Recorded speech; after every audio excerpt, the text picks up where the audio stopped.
Setelah 2 hari menjalani tes psikologi, tersangka kasus pembunuhan Vina dan Eki, Peggy Setiawan, dijadwalkan akan melakukan tes poligraf atau tes pendeteksi kebohongan pada hari ini.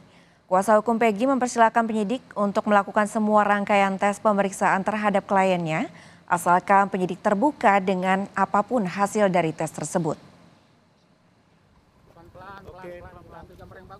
Hari Rabu itu akan dilakukan tes poligraf. Tes poligraf ini adalah untuk mendeteksi kebohongan. Nah, silakan saja ya. Kalau penyidik mau melakukan tes poligraf, silakan saja. Namun sampai hari ini kami belum mendapatkan undangan atau pemberitahuan resmi atau tertulis dari penyidik untuk dilakukan tes poligraf terhadap klien kami Peggy Setiawan. Nah, cuma kami menginginkan kalau serangkaian tes baik psikologis maupun poligraf tes kebohongan ini telah selesai dilakukan, penyidik juga harus fair ya. Melalui kuasa hukumnya, Peggy Setiawan mengajukan pra-peradilan ke Pengadilan Negeri Bandung pada Selasa sore. Dengan memberikan sejumlah berkas, tim kuasa hukum Peggy Setiawan diterima oleh petugas pelayanan terpadu 1 pintu pidana umum Pengadilan Negeri Bandung kelas 1A khusus. Kuasa hukum menilai penetapan tersangka Peggy Setiawan tak cukup alat bukti. Nah ini, kita sudah terregister ya. Sore hari ini kita sudah memasukkan permohonan untuk pra-peradilan dan sudah diterima, sudah terdaftar juga dari mulai permohonan sampai surat kuasanya sudah clear semua. Karena memang dari awal kita sudah disampaikan bahwa klien kita ini ditersangkakan oleh pihak kepolisian daerah Jawa Barat tanpa dasar yang jelas. Ya, kalaupun misalkan kepolisian daerah Jawa Barat mempunyai bukti dan lain sebagainya, kita lihat di konferensi pers pertama.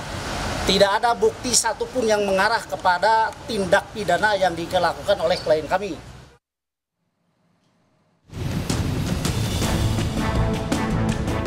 Keluarga terpidana kasus pembunuhan Vina dan Eki buka suara membantah anak mereka terlibat pada peristiwa 2016 lalu. Saat bertemu dengan Ketua Umum Pradi, Otto Hasibuan, orang tua terpidana mengadukan jika anak mereka mendapatkan intimidasi saat pemeriksaan sehingga terpaksa mengaku membunuh Vina dan Eki. Kakak Suprianto, salah satu terpidana, bilang Suprianto sempat dipukuli saat pemeriksaan dan ia pun terpaksa mengakui telah membunuh Vina dan Eki. Sama Pak, dia juga nyeritain bahwa dia di Warmi Bunining ke rumah Hadi, terus tidur di rumah anaknya Pak RT. Pada waktu tanggal itu? Iya. Betul begitu Ibu ya? Betul.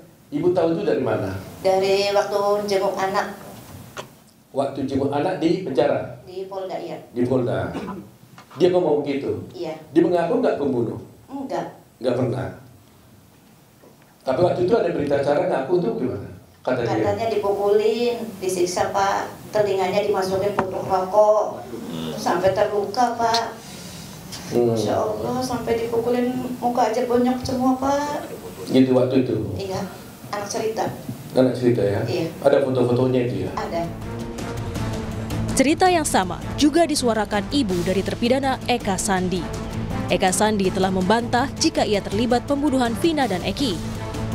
5 terpidana saat peristiwa terjadi tengah menginap di rumah RT. Apa? Kenapa dia mengaku pada waktu itu? Ya kan dia ngebelain adiknya. Hah? Adiknya nih. Bagaimana ceritanya? Ngebelain adiknya biar keluar. Kan 2 anak saya. Sampai satu lagi? Renaldi. Terus? Dia bisa keluar karena dia nggak ngaku terus. Jadi gimana katanya? Supaya Renaldi tidak ikut keluar, terus? Kakaknya tuh mengakui itu anaknya Sudirman. Katanya ini bawa ini, gitu. Yang minta ngomong itu siapa? Ardinya ngomong. Bilang sama Saya, kan dia kan keluar. Udah dibonyok-bonyok itu juga Pak. 5 terpidana yang keluarganya mengadu ke Otto Hasibuan kini masih menjalani hukuman pidana penjara seumur hidup. Tim Pradi akan bertemu dengan 5 terpidana untuk memastikan akan mengajukan peninjauan kembali atau tidak. Tim Liputan, Kompas TV. Lembaga Perlindungan Saksi dan Korban menerima 10 pengajuan permohonan perlindungan baik dari saksi maupun keluarga korban terkait kasus pembunuhan Vina di Cirebon. 10 orang yang mengajukan permohonan perlindungan terdiri dari 7 orang merupakan pihak keluarga dan 3 lainnya adalah saksi. Saat ini LPSK masih melakukan asesmen serta pendalaman terhadap 10 orang tersebut untuk dapat menentukan dan menerima permohonan yang diajukan.